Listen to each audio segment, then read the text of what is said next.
இயேசு கிறிஸ்து உலகத்திற்கு திரும்பி வருவதற்கு சற்று முன்பு 7 கோப கலசங்கள் உலகில் ஊற்றப்படும். இவற்றின் இறுதியில் ஒரு பெரிய யுத்தம் உலகத்தில் உண்டாகும். பழைய தண்டனையை விட இந்த 7 கலசங்கள் மிக பயங்கரமாக இருக்கும். முதலாவது கலசம்.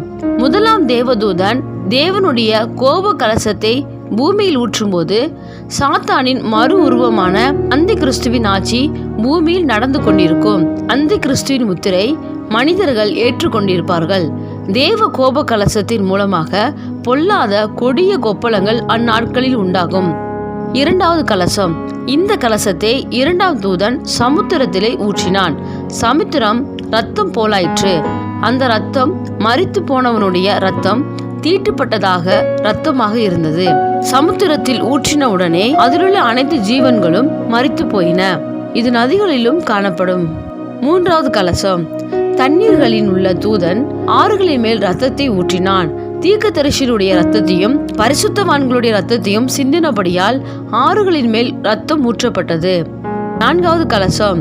மிகவும் அதிகமான வெப்பம் பூமியில் உண்டாகி அது தாங்க முடியாததாக இருந்தபடியால் அவர்கள் இருதயம் கடினப்பட்டு மனம் திரும்ப மறுத்தார்கள்.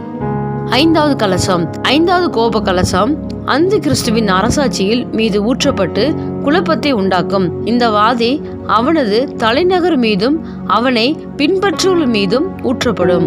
தேவனுடைய மகா பெரிய வாதையில் மத்தியிலும் உலக மக்கள் பாவத்தில் வாழ துணிந்து நீதிக்கு எதிராகவே போராடுவார்கள். தேவனுடைய வாதைகளை நிறுத்த மனம் திரும்புதல் ஒன்றே வழியாக இருந்தும் அதை செய்ய அவர்கள் மறுப்பார்கள். கடைசியாக அந்தி கிறிஸ்துவின் ஆட்சி முழுவதும் இருளடைந்தது. ஆறாவது கலசம். ஐப்ராத் என்னும் பெரிய நதி மேல் ஆறாம் தூதன் இந்த கலசத்தை ஊற்றினான். சாத்தானுடைய வல்லமையால் உந்தப்பட்டு கீழ்த்திசை நாடுகளின் ராஜாக்கள் பெரிய யுத்தத்திற்கென அர்மகெதான் என்னும் இடத்தில் கூடுவார்கள். இந்த யுத்தத்தில் கலந்து கொள்ளும் கிழக்கு நாடு ராஜாக்கள் இஸ்ரவேல் தேசத்தை அடையும்படி ஐப்ராத் என்னும் நதியை தேவதூதன் வற்றி போக பண்ணுவான். ஏழாவது கலசம். ஏழாம் தூதன் தன் கலசத்தில் உள்ளதை ஆகாயத்தில் ஊற்றினான். அப்பொழுது சத்தங்களும் இடி மின்னல்களும் உண்டாயின. பூமியின் மேல் மனுஷர்கள் உண்டான நாள் முதற்கொண்டு அப்படிப்பட்ட பெரிய அதிர்ச்சி உண்டாகவில்லை. வானத்திலிருந்து பெரிய கல்மலை மனுஷர் மேல் விழுந்தது. அந்த வாதை மிகவும் கொடியதாய் இருந்தது. ஆமேன். மாரநாதா, சீக்கிரம் மாறும்.